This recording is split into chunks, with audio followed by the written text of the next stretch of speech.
অনেক দিন পর আজকে একটু ঘুরতে বের হব। অনেক দিন ধরে আমার দোনো ছেলে বলছিল যে ঘুরতে যাবে, যেখানে ঘুরতে যেতে চাইছে সেখানে হচ্ছে আমাদের সময় হয় নাই যাওয়ার। তা অনেক দিন ওদেরকে অপেক্ষা করায় রেখেছি, কিন্তু নিয়ে যাই নাই। তাই চিন্তা করলাম এখন যেহেতু আমরা ঢাকায় ফিরছি, গ্রামে আমরা 2 দিন ছিলাম, ঈদের পরে যাওয়ার পরে 2 দিন থাইকে আমরা চলে আসছি ঢাকা।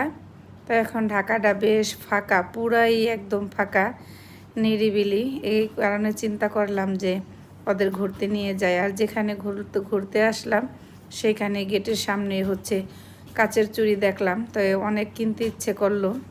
অবশ্য আমি হেলদি হওয়ার কারণে কাচের চুড়ি কখনোই পরতে পারি না, হাতের বেলুন খুব মোটা, আমি মানুষটাও মোটা, কিন্তু এই কারণেই পরতে পারি না।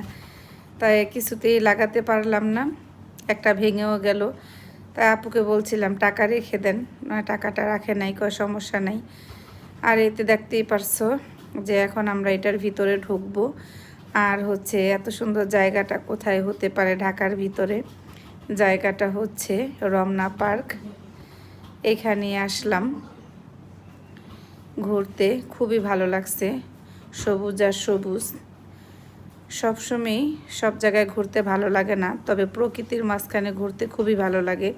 খুব ভালো একটা সময় কাটানোর মতো এখানে সুন্দর একটা পরিবেশ, খুবই ভালো লাগে। অনেক মানুষ আসছে, তাই অনেক বলতে মানে প্রচুর না, যেহেতু ঈদ সিজন, মানুষ ঢাকাতে কম। আর জায়গাটা খুব বড়, তাই মানুষও অনেক মনে হয় না, জায়গাটা প্রচুর বড় আর এত সুন্দর করছে। বর্তমানে খুব ভাল লাগলো এখানে আসার পর। এই যে বাবা ছেলেরা ঘুরতেছে, ঘুরে ঘুরে দেখতেছে। আর যেহেতু পার্কে আসছি, এখানে ঝালমুড়ি না খেলেই নয়।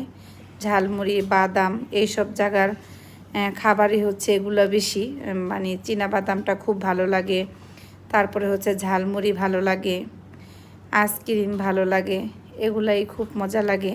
তাই খুব ঘুরে ঘুরে ওরা দেখলো, খুবই মানে এনজয় করলো সময়টা, ওদের খুব ভালো লাগছে এই জায়গাটা। মনটা সত্যিই ভরে গেছে, চারোপাশে যখন তাকাই সবুজ আর সবুজ, খুবই ভালো লাগছে। তো এইখানে আরেকজন আসতে চাইছিল, তারে আমি আনতে পারি নাই, খুব আফসোস হইলো, খুবই খারাপ লাগলো, মনের ভিতরে খুবই একটা কষ্ট। আর এই তো আমরা বের হয়ে যাইতেছি। আজকের মতো এই পর্যন্তই, সবাই ভালো থাকবা, আল্লাহ হাফেজ।